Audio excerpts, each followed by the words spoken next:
Hello everyone, in this video I'm going to show you how to report a problem on Facebook. So for you to be able to report a problem on Facebook, here's how you can get it done.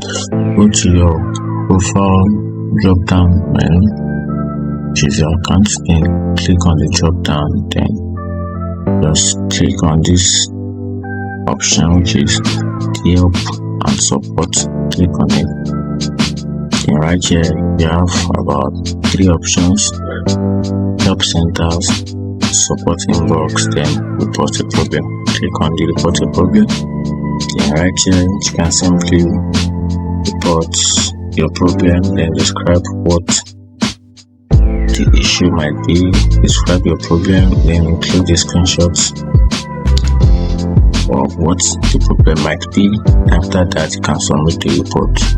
So that's it. So if you want to help Facebook improve, you can simply drop your comments or the problem that I think might help.